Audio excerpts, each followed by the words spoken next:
Hello everyone. तो हम देख रहे हैं सीसैट और सीसैट के जो मैंने यूट्यूब पोस्ट पे क्वेश्चन अपलोड किए हैं, चाहे वो PYQ से रिलेटेड हो या थीम से रिलेटेड हो। एक जो ये क्वेश्चन देख रहे हैं UPSC 2020, सॉरी ये क्या हो गया, होल्ड ऑन। हाँ, ये जो आप देख रहे हो ना, ये 2024 का क्वेश्चन है UPSC के। तो ये डायरेक्टली मैंने यहाँ पे अपलोड कर दिया। और ये है थीम जो हमारे यहाँ पे पूछा जाता है कि लगातार UPSC पूछ रही है। 23 में भी आपने क्वेश्चन देखा था जीरो से रिलेटेड, मतलब एक इक्वेशन दिया जाता है, उसमें जीरो कितने वो हमें फाइंड आउट करना होता है। 24 में भी इस तरह से क्वेश्चन पूछा है। तो ईजी होते हैं, तो इनको हमें अगर हम प्रैक्टिस करते हैं तो आसानी से हमें इनके मार्क्स मिल जाते हैं। तो देखो यहाँ पे ये वाली जो सीरीज है ना, तो यहाँ पे क्या करना है, टोटल यहाँ पे लेटर गिनने हैं। ये 20 है, तो यहाँ पे इवन नंबर वाले ग्रुप बना लो, या मतलब इक्वली बनाना चाहिए कि यहाँ पे देखो 4 के मैंने ग्रुप बनाए हैं। तो यहाँ पे क्या आ रहा है, एक कैरेक्टर, हर ग्रुप में एक कैरेक्टर डबल आ रहा है। जैसे कि अभी यहाँ पे मैं A पुटअप कर दूं तो AA BC, फिर यहाँ पे D है और यहाँ पे B हो चुका है, मतलब यहाँ पे भी A ही आएगा। तो यहाँ पे देखो CDAB, तो इस तरह मिडल में किया है इन्होंने। लास्ट में देखो यहाँ पे CCC होगा, फिर DA, फिर BC, फिर D, मतलब डबल आ जाएगा। तो इस तरह से ये सीक्वेंस बन रहा है। तो इसके ना आपको प्रैक्टिस करोगे ना, मैं अरिहंत बुक है मेरे पास सीसैट की, तो उससे मैं प्रैक्टिस करती हूँ। तो आप के पास जो भी है उससे प्रैक्टिस करो। ये बहुत ही ईजी होते हैं और जल्दी सॉल्व होने वाले क्वेश्चंस होते हैं। तो इस तरह से इसका आंसर C बन जाता है। ठीक है, नेक्स्ट देखते हैं क्वेश्चन। ये जो क्वेश्चन है मुझे लगता है इसी में आप लोगों को दिक्कत आई होगी, क्योंकि एक तो एक बात बताऊं मैं, यहाँ पे ये जो आपको ये सिंबल दिख रहा है, इसको फैक्टोरियल बोलते हैं। ठीक है, पहली बात तो ये बहुत ही इंपॉर्टेंट है, फैक्टोरियल होती है। अगर फैक्टोरियल का मतलब क्या होता है, अगर मान लीजिए आपको 2 फैक्टोरियल दिया है तो इसका मतलब ये होता है 2 × 1। अगर 3 फैक्टोरियल होगा ना, तो इसका मतलब होता है 3 × 2 × 1। इस तरह से फैक्टोरियल का मतलब होता है। तो यहाँ पे वैसे ही समझ में आया ना। 4 फैक्टोरियल का मतलब होता है 4 × 3 × 2 × 1। ठीक है, तो इस तरह से ये दे चुके हैं यहाँ पे। तो हम क्या करेंगे, कॉमन निकालेंगे। इसमें कॉमन क्या है, 125 फैक्टोरियल कॉमन निकालेंगे। तो जब अंदर हम इसको माइनस कर देते, बाहर वाले के साथ अंदर वाला माइनस करते हैं, तो फैक्टोरियल तो चला जाता है, बस यहाँ पे 126 बच जाता है। सिर्फ 126 बचता है, क्योंकि वो जो फैक्टोरियल है वो चला जाता है। तो यहाँ पे -126 - 125 कर दो। और वैसे भी हमने कॉमन निकाला है ना, कॉमन 125 निकाला है फैक्टोरियल, तो फैक्टोरियल तो कॉमन निकाला है, मतलब ये फैक्टोरियल अंदर के जो है वो चले जाएंगे। तो यहाँ पे 125 फैक्टोरियल से 125 फैक्टोरियल चला जाता है, तो यहाँ पे सिर्फ 1 फैक्टोरियल बच जाता है। तो अब देखो यहाँ पे 125 फैक्टोरियल, तो माइनस यहाँ पे कितना आएगा, यहाँ पे अंदर में 125 ही रहेगा। ठीक है, तो अब यहाँ पे देखो हमें सिर्फ निकालना है यहाँ पे 5 और 2 मिला के, मतलब 5 से कोई भी इवन नंबर अगर मिल जाता है ना, तो वो क्या बनाता है, 0 बनाता है। तो यहाँ पे 125 को हम डिवाइड करते हैं, इसके अंदर हम देखते हैं कि कितने 5 है। तो इसको डिवाइड करते हैं तो लगभग कितना आता है, 2 और हाँ 25 आ जाते हैं। फिर 25 को हम डिवाइड करते 5 से, जब तक ये पूरी तरह से ना हो जाए ना, तब तक हम करते रहना है इसको डिवाइड। 5 5 तो कितने हो गए, और फिर 5 को डिवाइड करो, फिर से 5 को फिर से डिवाइड करते हैं, तो कितना आता है, 1 रहता है।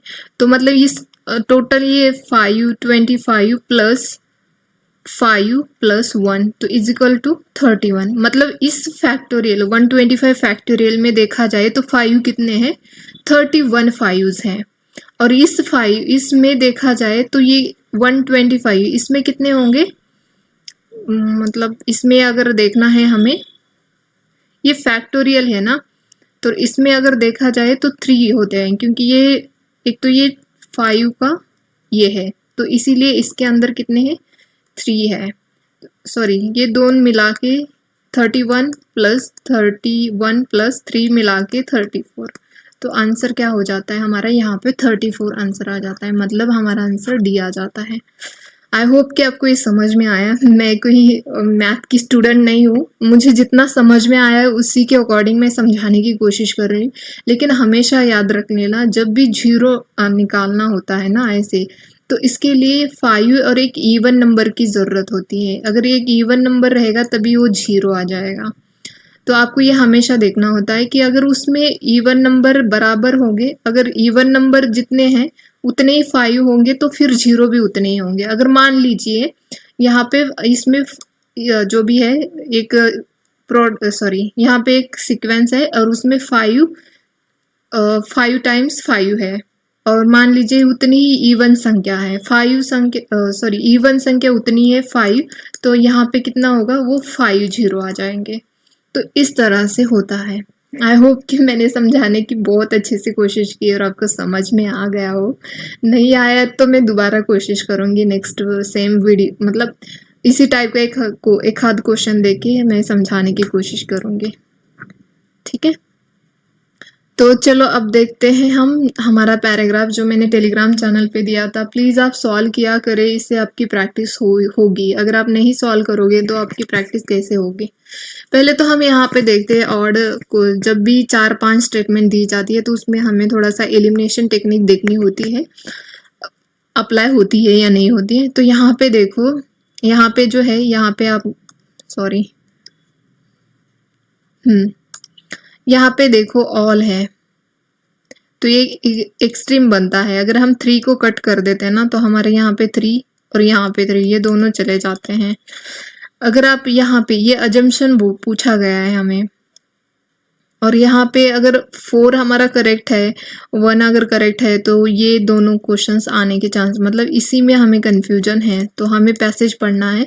अगर पैसेज पढ़ के आपको लगता है कि आंसर यही आता है, अजम्पशन का मतलब ये होता है कि जो ये 4 स्टेटमेंट, ये 4 अजम्पशन दे रखे हैं ना, ये भी ये वाला ये अजम्पशन हो गए, ये 4 अजम्पशन है। क्या ये प्रूव हो रहे हैं कि पैसेज में इसके इर्द गिर्द कुछ लिखा है, ये देखना होता है अजम्पशन में। अजम्पशन का मीनिंग यही होता है। ठीक है, तो देखते हैं। पहले तो हमें ये अजम्पशन पढ़ने हैं। तो यहाँ पे फर्स्ट अजम्पशन बोला है कि equality is a prerequisite for people to participate in the multiple transaction of society from a position of confidence. ठीक है, देखते हैं कि पैसेज में ऐसा कुछ बोला है कि नहीं। सेकंड है occurrence of inequality is detrimental to the survival of democracy. थोड़ा सा एक्सट्रीम लग रहा है, फिर भी देखते हैं कि पैसेज में ऐसा कुछ बोला है कि नहीं। Equal standing of all citizen is an idea that cannot actually be realise even in a democracy. ठीक है, ये तो पहले ही एलिमिनेट कर चुके हैं हम। Right to equality should be incorporated into our values and day to day political vocabularies. ठीक है, ये पॉजिटिव स्टेटमेंट है। अगर इसके थ्रू जाते तो हमारा आंसर सी बनता है, क्योंकि ये पॉजिटिव स्टेटमेंट है। फिर भी हम देखते हैं पैसेज देखेंगे तो पता चलेगा।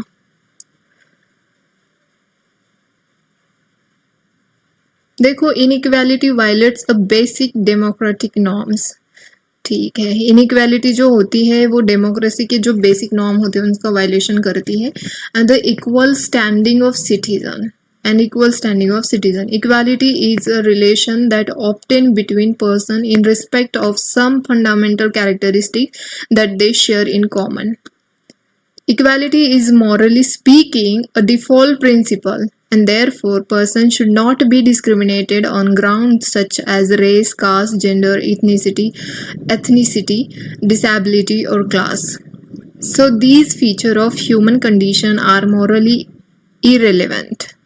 So the idea that one should treat person with respect not only because some of these persons possess some special feature or talent, for example skilled cricketers, gifted musician or literary giants, but because persons are human beings is by now part of common sense morality. तो यहाँ पे देखो पूरे equality की बात हो रही है। तो यहाँ पे जो हमारा फर्स्ट अजम्पशन है वो क्या बोल रहा है, equality is a prerequisite for people to participate in the multiple transaction of society from a position of confidence. वही तो बोल रहा है पूरा पैसेज ये बोल रहा है कि अगर कोई पर्सन है, उसके पास वेल्थ है या रिच है वो पर्सन, या कुछ उसके पास टैलेंट है, क्रिकेटर है, तो उसको हम इक्वल ट्रीट करेंगे, ऐसा नहीं है, बल्कि सभी को इक्वल ट्रीट करना चाहिए क्योंकि वो ह्यूमन बींग्स है, ऐसे बोला गया है। तो मतलब इसी के इर्द गिर्द ये एक्सप्लेन कर चुके हैं, ये जो अजम्पशन है वो यहाँ पे पैसेज में एक्सप्लेन कर चुके हैं। Equality is a prerequisite for people to participate in the multiple transaction of society from a position of confidence.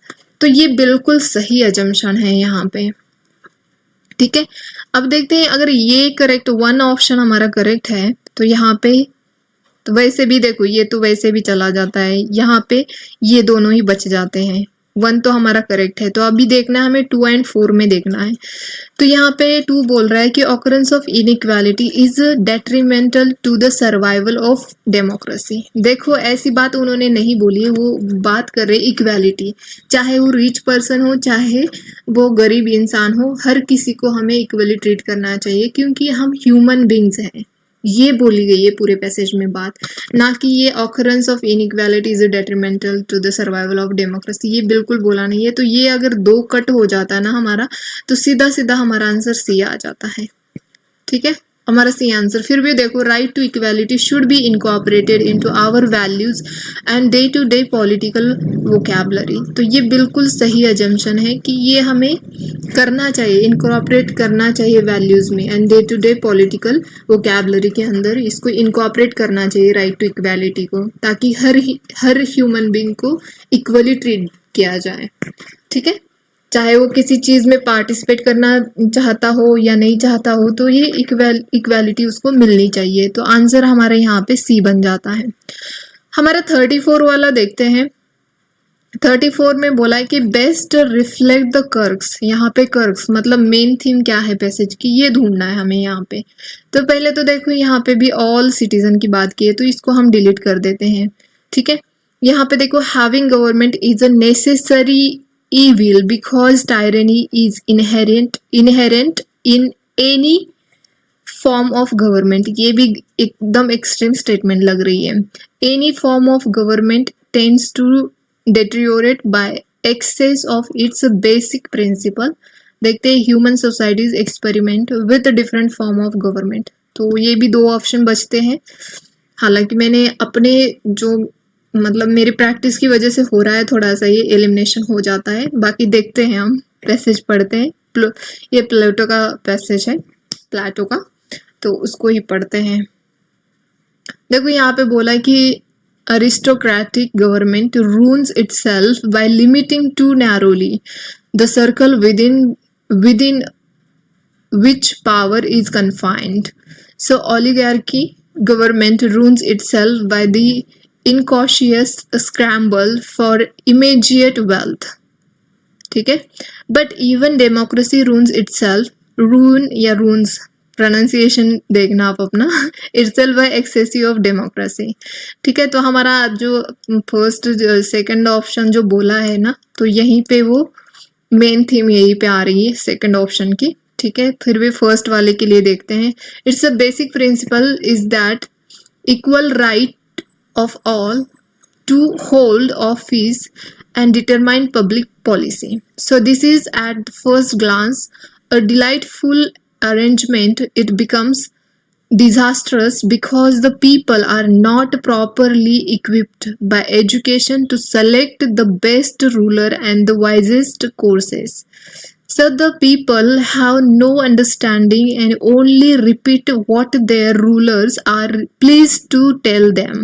So such a democracy is a tyranny or autocracy. तो यहाँ पे बेसिकली यही बोला गया है जो फर्स्ट स्टेटमेंट है, human societies experiment with different forms of government.